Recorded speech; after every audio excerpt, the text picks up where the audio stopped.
Everybody, this is Jim at FreeChartVideos.com, using time-honored techniques to understand modern markets. This video is for educational purposes only, and it is not intended to be any form of investment advice. I can draw lines on charts, but you have to draw your own conclusions from your own due diligence and make investment decisions that are suitable for your financial situation. That's a mouthful. And I'm not a licensed professional, just a guy who draws lines on charts. We're going to take a brief look at the S&P 500. Then I'm going to tell you about a new little service that I'm offering.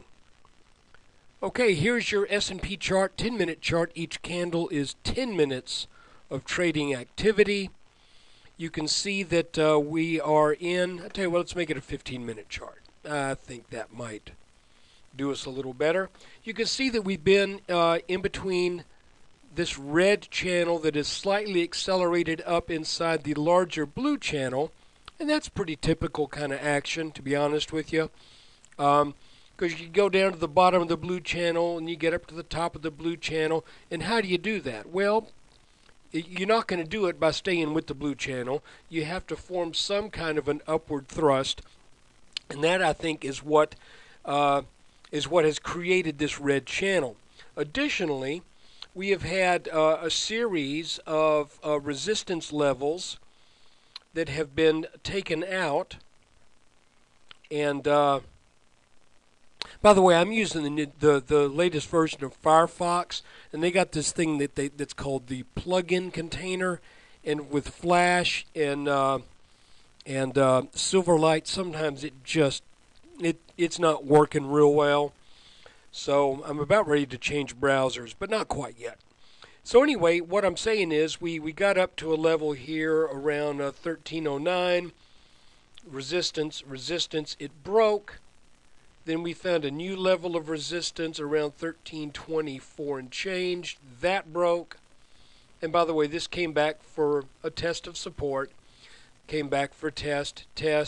Found a new area of resistance around 1337 or so, roughly.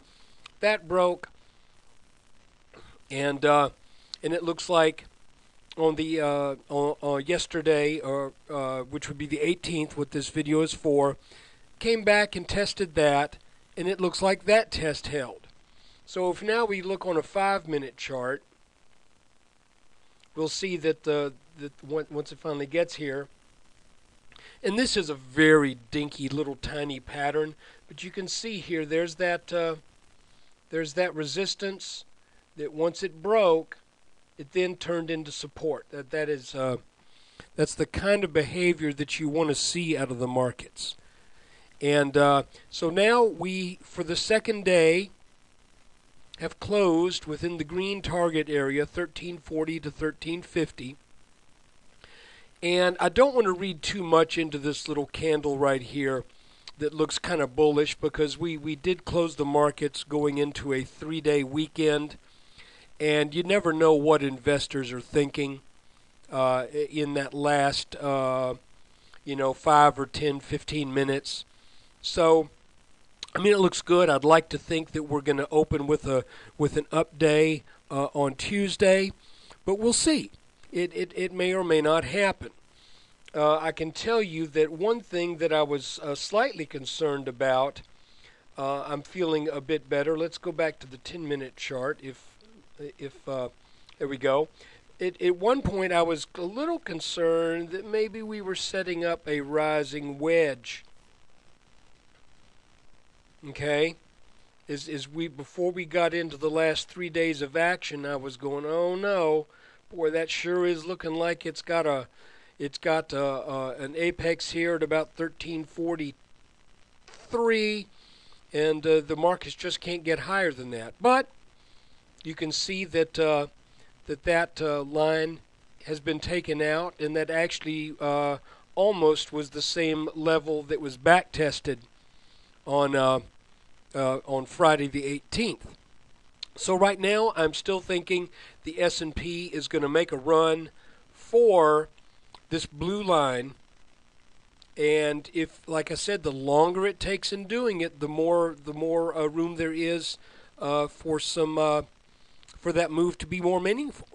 So if we had, in other words, if we had back here on the 14th, if we had jumped up to 1347, then I would think, well, that's it. We're now going to turn back and probably test this line, possibly even break it. But now that we've put that off by 4 or 5 days, this test may happen in the high 1350s or even 1360.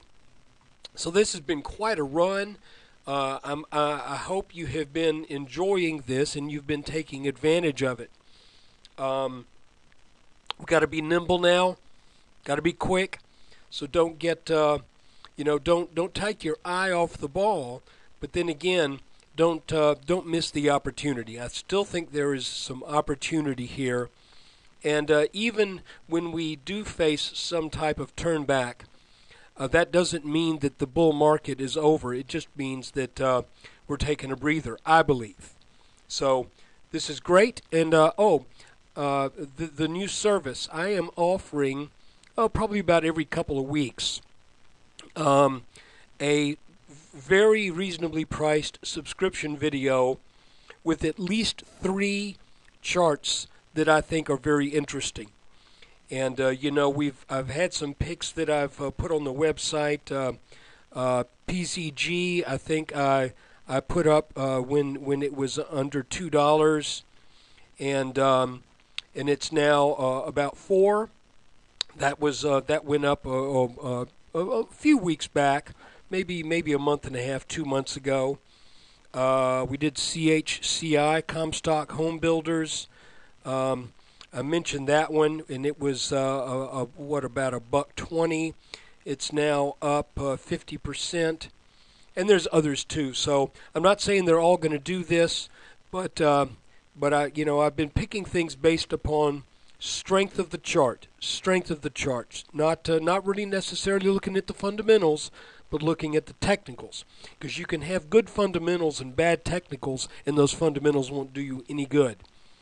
So I would rather find something that has strong technicals acting under the assumption that you're not going to get strong technicals in the absence of at least decent fundamentals. So anyway, that's the S&P for today. And when you get a chance, come check out freechartvideos.com. And there on the front page is the description of the new service that you can purchase a link to this video for a very reasonable price, and maybe find a couple of things you might want to put on your watch list. So take care, and I hope you do well this week in the markets.